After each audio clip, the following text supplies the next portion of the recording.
This video is made possible by Morning Brew. Start your day by catching up on the top news in business, finance, and tech in 5 minutes by subscribing with the link down in the description. Alright, so this is Canada. We all know that Canadians like to pretend they're further north than Americans are, but they're really not, and I'm going to prove it to you. This is the 49th parallel, but they're really not, and I'm going to prove it to you. This is the 49th parallel, the longest border between two countries anywhere in the world, and the one that's most often thought of as being the dividing line between Canada and America. It's true that most Americans do in fact live south of this line, but so do most Canadians. In fact, roughly 70% of all Canadians live south of the 49th, in this land shaded red. But we can go even lower. A full 50% of all Canadians live south of this line in this relatively tiny area shaded red. This means that most Canadians live further south than pretty much the entire US states of Washington, Montana, North Dakota, and obviously Alaska too. But I'm not done embarrassing Canada just yet. This is the southernmost point of Canada on Middle Island in Lake Erie. Zooming out to view more of the North American continent, would it surprise you if I told you that there are, in fact, more Americans who live north of this island than Canadians? Well, it shouldn't, because there are, and this is how.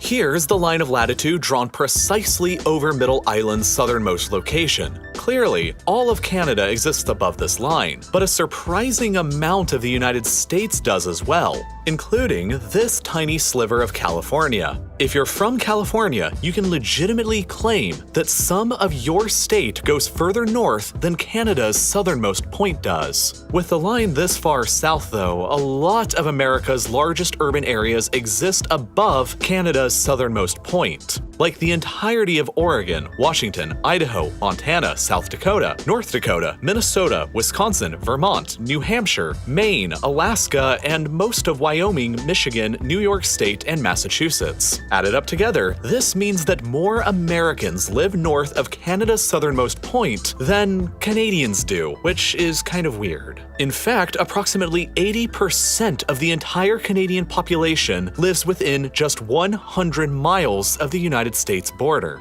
But why? Canada is huge. Why do most Canadians live so close to the American border? Well, let's start off with the fact that despite being a continent-sized country that's roughly the same size as all of Europe, Canada's population is small. Europe's population is around 750 million, while the almost equivalently sized Canada has a population of only 38 million. That's less people than live in California, and about the same amount as people who live in Poland. 38 million people can't possibly settle densely across an area of this huge size. And they haven't. Instead, Canada's small population exists in faraway spread out pockets of population like Vancouver, Calgary, Edmonton, and most significantly, the dense urban and industrialized corridor here between Quebec City in the northeast and Windsor in the southwest. Half of Canada's entire population simply lives within this 700-mile stretch of land that includes Toronto, Ottawa, Montreal, and Quebec City. And it's all because of geography and history.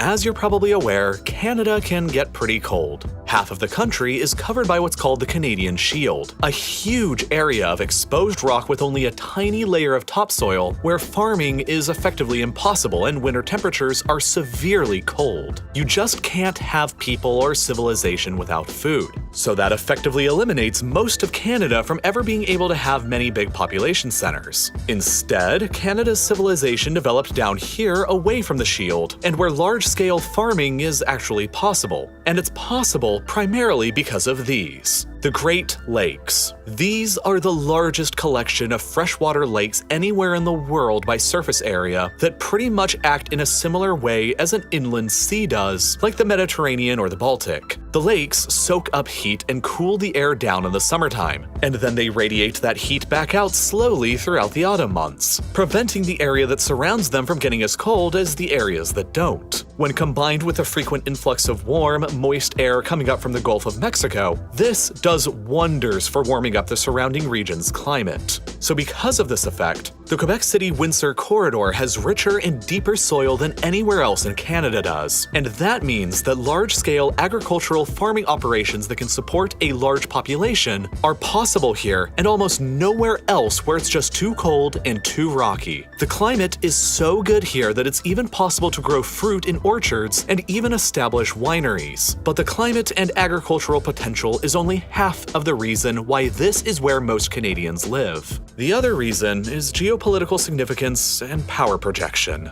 This is the St. Lawrence River, and it's one of the most historically significant rivers in all of world history. It contains the world's largest estuary, and for most of the past 5 centuries was the only easy way for the Europeans to explore the North American interior. Historically, European ships from the Atlantic could enter into the St. Lawrence and sail down only as far south as the dangerous and impassable Lachine Rapids here, which is conveniently right where the city of Montreal happened to be developed and settled. For hundreds of years, Montreal was the primary port town on the St. Lawrence and the gateway to the North American interior for ships sailing in from the Atlantic. But over the centuries, humanity expanded upon nature's limitations. Eventually, in the early 19th century, the Canadians constructed the Lachine Canal across Montreal Island to bypass those dangerous rapids and, combined with a complex series of other canals and locks across the other various lakes and canals that culminated with the St. Lawrence Seaway being opened up in 1959,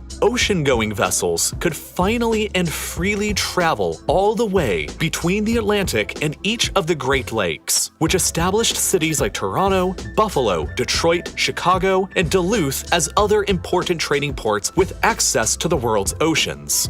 This is partly why cities like Chicago in particular became the epicenter of the American railway system. It's relatively centrally located within the country, and with access to the Great Lakes and the St. Lawrence, goods can be imported and exported from here across the world's oceans. Because of all this, a massive amount of lucrative trade has flown along the St. Lawrence for decades, and all of it has to pass through the ports of Toronto, Montreal, and Quebec City, increasing all of these cities' prominence and leading to them becoming the top destinations for immigrants coming to Canada from abroad. Just look at the historical population data of Toronto and Montreal. In a single century between 1881 and 1986, Toronto's population absolutely exploded from a town of 86,000 people to a metropolis of 2.2 million, while Montreal went from about 150,000 people to 1.7 million in the same time period. That is why currently about 50% of all Canadians live south of this line, and why around 80% of Canadians live within 100 miles of the United States border. The border that's been closed for over a year now and is finally opening back up again next month. In response to COVID-19, Canada shut the entire border down with the United States to non-essential travel back in March 2020, and they're finally opening it back up again on August 9th after 1 year and 5 months. Which is the longest the US-Canada border has been shut down for since the War of 1812, more than 2 centuries ago. A lot of what's happening today is based on what happened yesterday or last week. As Canada's long border closure with America has finally ended, and as someone with friends in Canada who visited the country often from the States, these events directly impacted my life over the past year. I was literally in Canada in March before the border was closed, and left back to the United States without realizing that it would be nearly a year and a half until I would be able to return again. I wanted to understand why the border closure kept getting extended throughout this past year, and so I began keeping up with the events by reading the frequent short articles that were being posted to Morning Brew every morning. This is why I really love using Morning Brew, because their free daily newsletter gets you up to speed on all the news you need to know in business, finance, and tech in just 5 minutes and in a way that's way more witty, relevant, and informative than traditional news is. For example, while I was writing this script that was inspired by their many articles on the Canada-US border situation, I also got to read about the US's surging inflation rates, the protests going on in Cuba, and Richard Branson's first flight to space. Since you watch Real Life Lore, I know that you like getting a bit smarter and staying better informed. And regular, repeatable patterns of learning are exactly the best way to do that. So go ahead and start your mornings with Morning Brew by subscribing completely for free when you click the button that's on your screen right now or by following the link down in the description. It's one of the best ways that you can help support this channel for free, and you get to stay up to date with current events and be a better informed person at the same time. It's seriously a win-win, and as always, thank you so much for watching. Don't forget to click that button to head over to Morning Brew and subscribe completely for free.